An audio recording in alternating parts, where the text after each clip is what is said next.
Thanks for joining, media. We'll get started here. You can raise your hand in the chat. Pre-game questions for head coach Derek Fisher.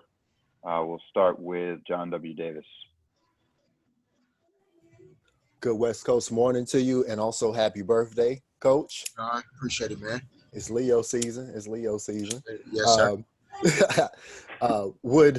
With the disparity in rebounding so far between the Lynx being second in the league and you being last in the league, would that be a good birthday present to win this rebounding matchup against the Lynx? And if so, do you think that could translate to a win?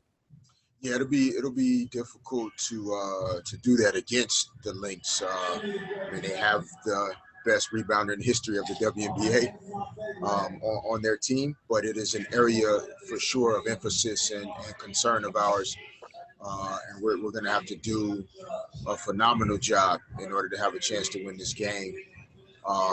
That would help a lot if we can out rebound the Lynx, where we at least have to be in striking distance. We can't come back into the locker room at halftime and have a disparity in the rebounding that just makes it hard for us to have a chance to win this game. Tukni New in LA Times. Hey, Coach. Happy birthday as well. We talked a lot about the importance of health in this season, not only pandemic-related, but basketball-related. So can you just speak to the job that Courtney Watson's done for you guys and just what makes her so good at her job? Yeah, no, Courtney has, been phenomenal. I mean, she's been at this for a long time. Our players really trust her wisdom, her knowledge, and I think what I can speak to, at least from my experience with her in my second year, is that Courtney always approaches things with a learning and growth mindset, and I think those type of people are really successful. And I don't think Courtney ever approaches working with our players or treating our players in a way that she knows everything. She's constantly learning, constantly updating her education, her understanding of how she can best serve her players and the athletes that she works with. And we're lucky to have her on our side. And, in a season like this one, we told her before the season started, like, no matter what, she's going to be the MVP this year for our team. And, I don't think that's changing anytime soon. Jim Alexander, LA Daily News. Hey, Fish, happy birthday. Thank you. Couple questions. Number one, what's NECA's status today? And number two, what is it going to take to kind of get on a run and get out of this win one, lose one? NECA's status is better than yesterday. I think she's going to, kind of see how she's feeling as she goes through her normal kind of, pregame, stretching and warm-ups and kind of see how she feels before we get to like our full team warm-ups.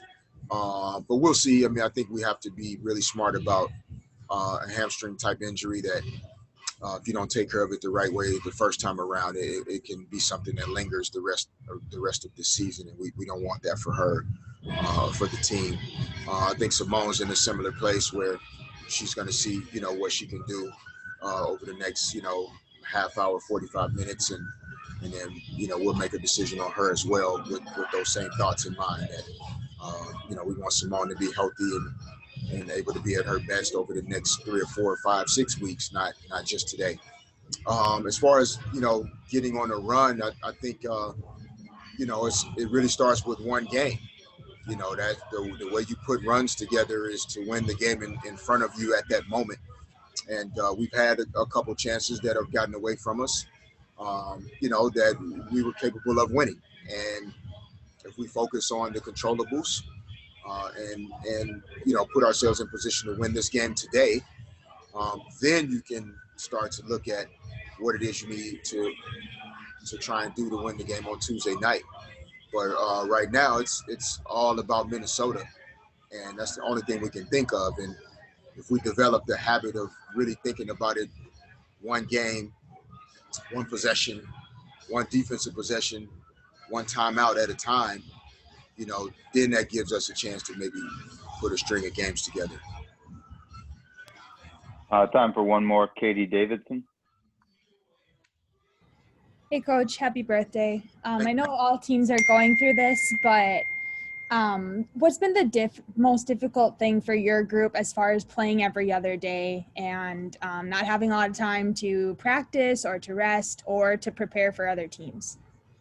Yeah, I mean, I think the biggest thing, is when, even though people are familiar with, the big names on our roster, sometimes what is underestimated is when you have 5 and 6 players that are new to everything. If you don't have practice time and the repetition on the court that you need in order to really be connected when the game starts, it's more challenging. Doesn't make it impossible. It's not an excuse.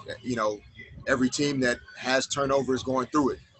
It's going to be hard to be consistent. You see Connecticut that's gone through significant turnover. They have a great core group. They have a great coaching staff. It just takes time.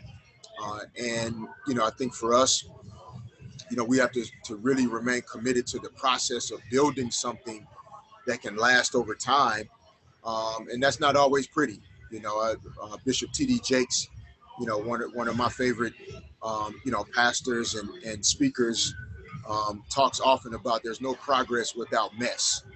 And when you think about what's going on in this country, the conversation around racism, the conversation around gender equality, what a lot of these women are fighting for, Say Her Name movement, there is no progress without mess and messiness. And we have to be willing to go through that, though, in order to get to the other side. I think that mentality can help us in the game. Like, the games are not going to be pretty, in particular in this kind of season. But can we stand in there and stand up to that adversity in the moment and find a way to win? And hopefully we can do that today. We still believe in who we are and who we are becoming. And we feel like things can come together at the right time for us. Thank you, Coach. Thank you.